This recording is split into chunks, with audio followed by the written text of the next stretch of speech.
Vamos lá, pessoal, para mais uma aula daqui do site do Rômulo Passos, mais uma aula sobre farmacologia. Eu sou enfermeiro, me chamo Kaique e também sou mestrando em Ciências da Saúde e estou aqui com vocês para compartilhar um pouco do nosso conhecimento sobre farmacologia, um conhecimento bastante focado em questões para concursos.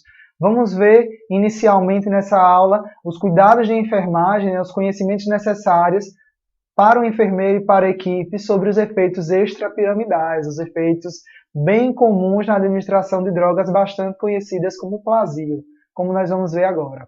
Né? O sistema extrapiramidal ele pode ser afetado de diversas maneiras, e o sistema extrapiramidal está relacionado com o aspecto motor do ser humano. E ele recebe esse nome extrapiramidal porque está relacionado às vias, aos tratos motores que não passam pelas pirâmides bulbares, né? Lá pelas pirâmides do bulbo e pela decussação das pirâmides. Ele passa fora das pirâmides. Lembrem disso, efeitos extrapiramidais.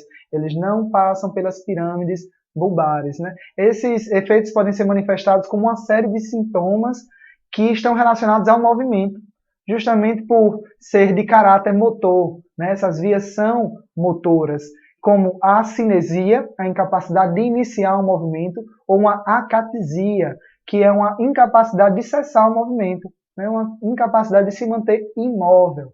O sintoma extrapiramidal mais conhecido é a discinesia tardia, que são movimentos musculares, irregulares e involuntários, geralmente da face. Outros sintomas que nós podemos ter são as distonias, que são espasmos musculares do pescoço, olhos, língua ou mandíbula, ou mais frequentemente em crianças. Esses sintomas nós podemos presenciar. Também temos o parkinsonismo induzido por drogas, que traz rigidez muscular, bradicinesia, acinesia, tremor de repouso, instabilidade postural, inquietação e uma fala arrastada, uma fala enrolada. Esses efeitos, meus colegas, eles são bastante frequentes em drogas antipsicóticas, como o haloperidol, em drogas antidopaminérgicas, como a metoclopramida, um antiemético bastante famoso, conhecido como plasio, e na administração de antidepressivos tricíclicos. Vamos para uma questão da FUNCAB, que diz o seguinte: durante a administração do cloridrato de plasio, né, ou metoclopramida, por via endovenosa, a enfermeira Ana Luísa observa que o paciente apresenta sintomas extrapiramidais. Quais são esses sintomas que caracterizam essa síndrome, esse conjunto de sintomas extrapiramidais?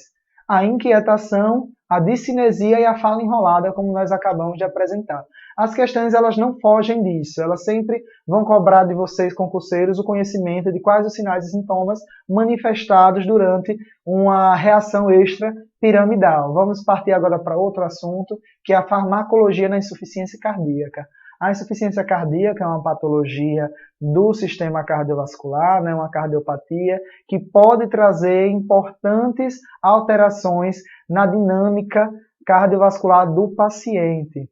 Né? E várias drogas são utilizadas no tratamento da insuficiência cardíaca, como nós podemos falar dos bloqueadores dos canais de cálcio, dos inibidores da enzima conversora de angiotensina. Nós temos também alguns diuréticos, né, diuréticos de alça, diuréticos tiazídicos. E essa questão diz o seguinte, que os bloqueadores dos canais de cálcio, né, os dihidropiridínicos, usados no tratamento da insuficiência cardíaca, podem trazer os seguintes efeitos. Né? Elas possuem o seguinte efeito terapêutico, que é a melhora da contratilidade, diminuindo os sintomas da insuficiência cardíaca. Beleza, pessoal? Os mais conhecidos são o verapamil e temos outras drogas também que são bloqueadores dos canais de cálcio. Eles podem agir no coração, nos vasos, que os vasos arteriais eles possuem camada muscular e podem agir em ambos, né? Temos o diltiazem, o verapamil, dentre outros. Vamos agora para uma questão da IBFC, da Prefeitura de Alagoa Grande, da Paraíba, que fala sobre os vasopressores. Os vasopressores, elas são substâncias que melhoram sensivelmente o débito cardíaco, elevam a pressão arterial e os fluxos sanguíneos mesentérico e renal, restabelecendo a diurese, quem são considerados substâncias vasopressores. Então, vocês lembrem, dentro das drogas vasoativas, que são aquelas drogas que afetam a hemodinâmica, nós temos os vasopressores. Os vasopressores são drogas que aumentam a pressão arterial, né, que mantêm a pressão arterial. Elas são muito importantes em estágio de choque, né, na reanimação, pós-parada cardíaca. E, dentre as alternativas, nós temos que a epinefrina, que é a adrenalina, a norepinefrina, a noradrenalina, dopamina e dobutamina são drogas vasopressoras. Elas são beta-adrenérgicas, elas se ligam aos receptores beta do lado do sistema nervoso simpático e causam a elevação da pressão arterial. Agora vamos passar para um novo tema, né, a administração de antídotos, os cuidados de enfermagem, que basicamente eles cobram conhecimento de qual antídoto específico para determinada droga. E nós temos substâncias que podem potencialmente causar intoxicação, como os benzodiazepínicos, como paracetamol, entre outras drogas. Vamos ver aqui na primeira questão sobre a varfarina, um anticoagulante. Qual é o antídoto para a varfarina? O flumazenil nós sabemos que não é, porque o flumazenil ele é o antídoto dos benzodiazepínicos. A varfarina, por ser um anticoagulante, é a fitomenadiona, que é a vitamina K, mais representada pelo canaquion, é o seu antídoto. A protamina, ela também é um antídoto de outro anticoagulante, na verdade é da heparina. A naloxona nós temos como um antídoto dos opioides, e o ácido ascórbico, ele não é antídoto de nenhuma droga. Vamos para a próxima questão sobre intoxicação por medicamentos também, que tem sido um grande problema apontado na saúde da população. De acordo com a farmacologia, os principais agentes envolvidos nas intoxicações medicamentosas encontram-se os benzodiazepínicos e os opiáceos, né? Quando vocês lembrarem de benzodiazepínicos, lembrem do diazepam, do midazolam. O diazepam ele é bastante consumido, né, muitas vezes de maneira indiscriminada. O midazolam ele é bastante importante no cenário da sedação. E os opioides eles são os fármacos de eleição para dores intensas. Nós temos a morfina, o fentanil, o sulfentanil, dentre outros opioides, opiáceos. O agente correto e antagonista, né, indicados para cada um deles são o quê? No caso dos benzodiazepínicos, nós temos o flumazenil. Então a letra A está errada porque diz que o opioide é flumazenil. E o opioide, na verdade, é a naloxona, um antagonista dos receptores opioides. Na letra B diz que os antagonistas do benzodiazepínico é a naloxona. E a naloxona é antagonista dos opioides. A letra B também se encontra errada. Na letra C diz que os benzodiazepínicos têm por antagonistas o flumazenil. E está correta.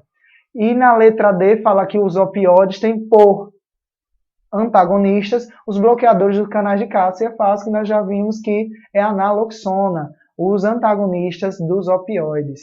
Vamos agora para mais uma questão sobre antídotos, perguntando qual o antídoto do midazolam. Midazolam, pessoal, ele é um benzodiazepínico. Então, o antídoto dos benzodiazepínicos é o flumazenil. O biperidino ele é uma droga anticolinérgica utilizada no tratamento da doença de Parkinson. A naloxona é o antídoto dos opioides.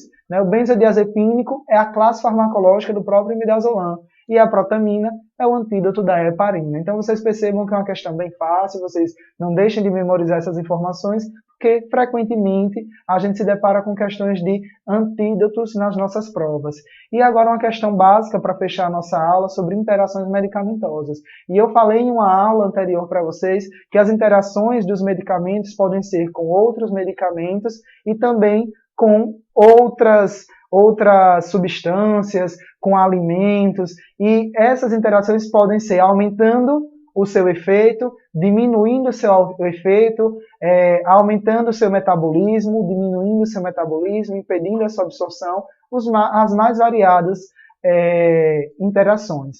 Na questão diz o seguinte, a questão do TCE do Piauí, elaborada pela Fundação Carlos Chagas, 2014, diz que a interação medicamentosa é uma causa frequente de internações hospitalares.